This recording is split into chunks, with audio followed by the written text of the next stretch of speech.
Hey Emily, it's Wednesday, and guess what? Your favorite childhood show? It has a reboot. And also, guess what? It's terrible.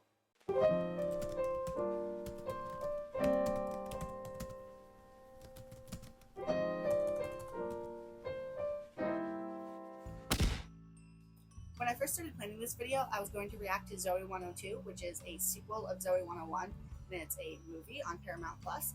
But it's 2 hours long, and I have not been able to convince myself to sit down and watch it, so maybe that'll be a future video, but it's not happening right now. Anyway, as I started planning that video, I realized how many opinions I had on what I call nostalgia bait, which is basically just the sequel apocalypse that is ruining every single streaming service. There are a few different categories of reboots, and they all anger me on various levels. I feel like one of the most popular categories of reboots is when they take a show that was originally made for kids or teens and they try to make like a grown-up version.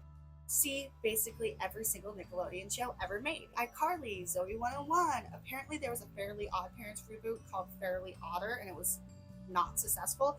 And I bet $100 that if that whole Drake Bell scandal didn't happen, there would be a Drake and Josh spinoff by now. Didn't they have like 2 movies anyway? Or am I making that up?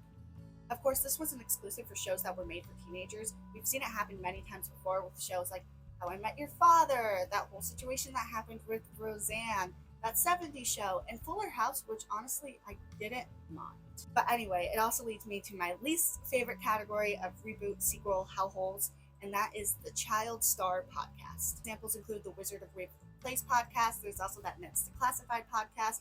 I'm sure there's many others. I just try not to pay attention. And honestly, my hatred towards that is not just towards like the Child Star ones. I also don't like the New Girl or Gilmore Girls ones, despite being big fans of the shows. Just cannot get into their podcasts. Speaking of, Gilmore Girls is A Year in a Life definitely falls in the nostalgia bait category, but I didn't watch Gilmore Girls when it originally aired, so I am giving it a pass, but it's on thin ice. Like, I could talk about that weird musical sequence for way too long, but I just watched it, all of the original series and the reboot last year, so like, it's fine, but like, barely. Anyway, I just find nostalgia bait to be gross and a little bit like unfulfilling and disingenuous. I definitely think that there is a good way to do reboots. For example, I'm a big fan of the second Mamma Mia, but I didn't grow up watching the original Mamma Mia, so maybe that's why I like it so much. When it comes to rebooting, I do think it's better when they try to have as much of the original cast back as possible. Maybe that's why I don't mind the Gilmore Girls reboot as much, because they had a lot of the same cast. But then, like, for that 90s show, the spinoff of that 70s show, I wasn't really interested because it didn't really follow the main characters, and honestly, I'm just interested in Topher Grace as Eric Foreman. Like, that's the redeeming factor. I don't really care about his kids. And sure, he was there for a little bit, but not long enough for me to, like, commit to an episode. Hey, wait, can we just like pause for a second? This is something I've always wanted to talk about. I saw an episode of a show that's called Home Economics, and it stars Topher Grace. It was so bad. I was like starting to worry that I was accidentally drugged or something while watching it. I thought about becoming a commentary YouTuber just to talk about it. Then I realized like it was just so bad. There's nothing to say. It was just terrible. It was like the worst 30 minutes of television ever watched, but like I couldn't look away. Maybe I was just in some weird trance. Maybe it's not that bad, but like I was in shock. I honestly kind of want to go back and watch it again to see how bad it was, but like, do I? Okay, back to my main point. Sometimes I feel like reboots are trying to capture lightning in a bottle and make things seem all natural and normal and like no time has passed, but like it kind of makes it worse. It's especially apparent when an actor from the main characters of the original cast is missing. Like, I completely understand why Jeanette McCurdy didn't return for iCarly, but it did make the cast feel like it was missing something. And no amount of either acknowledging or ignoring it really helps. The cast is just missing one of its essential characters, and you're going to notice that spot no matter what. That's also how I felt about Mary-Kate and Ashley Olsen not returning to Fuller House. Like, I totally understand why they wouldn't want to, but it just throws the cast off when they're missing a titular role. That is not the actor's fault, but it's just something I notice in reboots.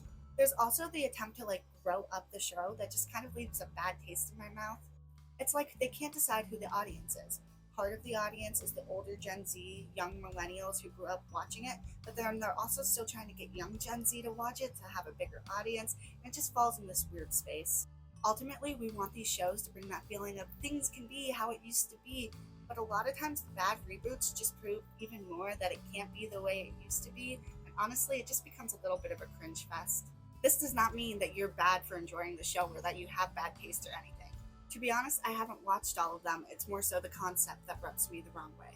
I'm sure to some people they're fulfilling. I'm just not the target demographic. Which leads me to my second topic, the podcasters. What bothers me the most about these podcasts is mostly the grasp for memories that really feel like you're living in the past and refusing to move on. It's also just like, what do they talk about? I know some of them will go by episode and add little things they remember, and I do think that might be cool for diehard fans, but I don't know, man. Maybe it's just me. Maybe I'm being a hater. I just don't think that every show needs a reboot, a movie, and a podcast. I know that's a crazy idea, but hear me out. It reminds me of that clip from the Wizards of Waverly Place podcast where it's almost like they're trying to shade Selena Gomez, but they're not. But like, it's just weird. It feels weird. I can't describe it. It just feels off to me. It just feels like everyone else has moved on and some people aren't because that was their peak. And I get it, but I don't know. This is coming from a girl who's never gotten over anything ever, and it's not for me.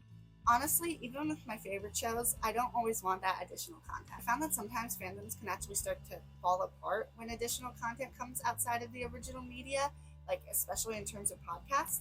In some cases, they may find out the person who played the character they loved is not that great of a person in real life. And I don't know, it's a little don't meet your heroes, you know? But also sometimes more doesn't equal better. It just ruins the content they already have. Like there's a difference between The Good Place, a show that ended on its pre-scheduled track, and that 70s show that ultimately went to ruin one of its titular characters and then like completely lost him for the last season. And I don't know anyone who actually likes the last season of that 70s show. The Good Place had a plot, they stuck with it, they did what they needed to do, and they ended after 4 seasons. And it was beautiful. Every episode felt like it had a meaning. And with that 70s show, I don't even know if I made it to where Eric left because I knew he was leaving and I didn't know what the point was. Another example is The Office. Once Michael left, I really didn't feel much of a point to keep watching. I know there's still some funny bits and a lot of people like the last few seasons, but to me, it just felt like that would have been the perfect moment to end it, and then they stretched it out anyway. And I know I'm not a TV producer or anything like that, so I'm sure there's a lot of reasons why they did what they did. But ultimately, I just feel like the content can be more satisfying if it follows its original plot and doesn't try to like stretch out every single thing that happens.